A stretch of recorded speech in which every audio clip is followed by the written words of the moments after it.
नमस्ते। आज हम बात करेंगे बेसिक लाइफ सपोर्ट के बारे में।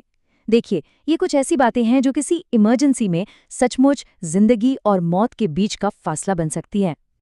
सोचिए, किसी के सामने कोई अचानक गिर जाए। यकीनन ये एक डरावनी सिचुएशन हो सकती है, पर अगर सही जानकारी हो तो घबराहट की जगह आत्मविश्वास से काम लिया जा सकता है। तो चलिए समझते हैं कि ऐसे में स्टेप बाय स्टेप करना क्या है।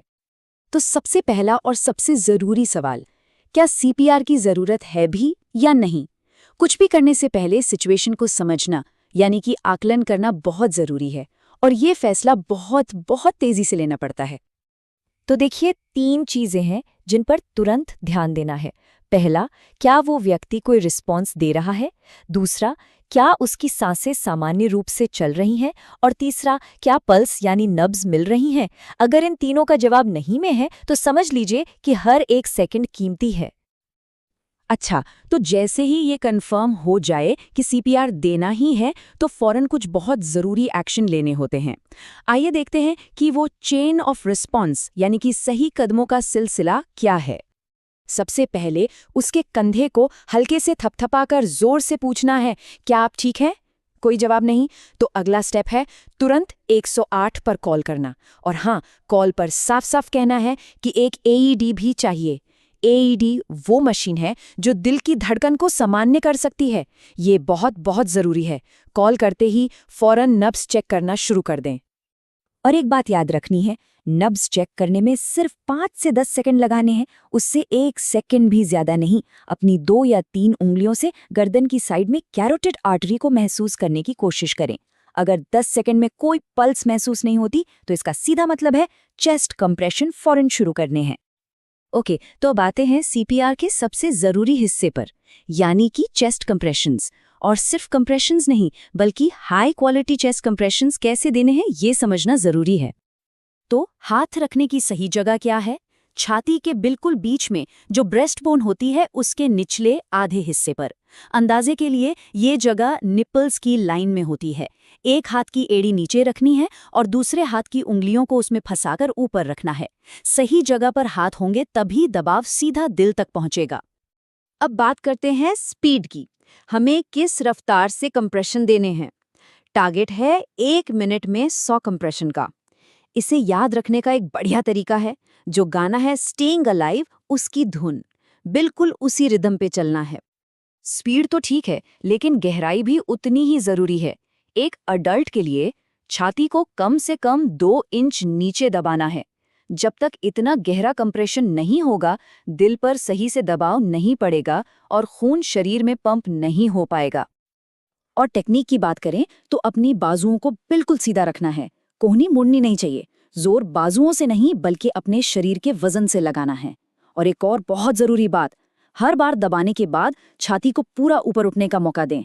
इसे चेस्ट रिकॉइल कहते हैं। इसी से दिल को दोबारा खून से भरने का टाइम मिलता है। तो अब तक हमने कंप्रेशंस की बात की, पर सीपीआर का पूरा साइकिल सिर्फ कंप्रेशंस का नहीं होता, इसमें बचाव सांसें भी शामिल हैं। तो चलिए अब 30:2 की इस रिदम को समझते हैं। तो ये नियम बहुत सीधा है, 30:2। इसका मतलब है हर 30 चेस्ट कंप्रेशन के बाद 2 बचाव सांसें देनी है। हर सांस सिर्फ 1 सेकंड की होनी चाहिए, बस इतनी कि छाती ऊपर उठती हुई दिखे। और बस इसी 30 और 2 के साइकिल को लगातार दोहराते रहना है। अब मान लीजिए मदद आ गई है और साथ में वो ज़रूरी मशीन भी, यानी एडी, ऑटोमेटेड एक्सटर्नल डिफिब्रिलेटर। तो देखते हैं कि एडी के आने पर चीज़ें कैसे बदलती हैं। यहाँ पर टीम वर्क बहुत काम आता है। जैसे ही एईडी पहुंचे तो काम बढ़ जाता है। एक इंसान चेस्ट कंप्रेशंस को बिना रुके जारी रखेगा, ये बहुत ज़रूरी है कि कंप्रेशंस न रुकें। और दूसरा इंसान फौरन एईडी को ऑन करके उसके पैड्स को मरीज की छाती पर लगाएगा। और देखिए, एईडी को इस्तेमाल करने से बिल्कुल भी घबराना नहीं है। ये मशीन खुद बोलकर बताती है कि क्या करना है, एक एक स्टेप। बस उसे ऑन करना है और उसकी आवाज को ध्यान से सुनना है। वो अपने आप दिल की धड़कन को एनालाइज कर लेगी। अगर मशीन को लगता है कि शॉक देना जरूरी है, तो वो चार्ज होना शुरू हो जाएगी और जोर से बोलेगी, शॉक की सलाह दी गई, चार्ज हो रहा है, हट जाएं, सभी हट जाएं। ये वो पल है जब ये पक्का करना होता है कि कोई भी, बिल्कुल कोई भी मरीज को छू नहीं रहा हो।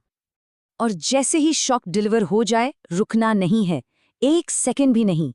कामयाबी के चांस बढ़ाने के लिए फौरन चेस्ट कंप्रेशन फिर से शुरू कर देने हैं। तब तक करते रहना है जब तक एईडी दोबारा एनालाइज करने के लिए न कहे। चलिए, अब एक आखिरी लेकिन बहुत ही अहम सवाल पर आते हैं। ये सब कब तक करना है? सीपीआर को रोकना कब है? देखिए, सीपीआर को रोकने के कुछ ही कारण होते हैं। या तो उस इंसान में जिंदगी के लक्षण दिखने लगें, जैसे वो सांस लेने लगे या उसकी नब्ज वापस आ जाए, या फिर जब कोई एडवांस मेडिकल टीम आकर केस को अपने हाथ में ले ले। एक और वजह हो सकती है कि सीन आपके लिए ही खतरनाक हो जाए। इन वजहों के अलावा कोशिश जारी रखनी है। तो जो अगली जान बचेगी वो शायद किसी ऐसे ही व्यक्ति की वजह से बचेगी जिसे ये बातें पता हों। सवाल बस इतना है कि जब जरूरत पड़े तो क्या वो व्यक्ति तैयार होगा? ये जानकारी सिर्फ एक सबक नहीं है, ये तैयार रहने की एक पुकार है।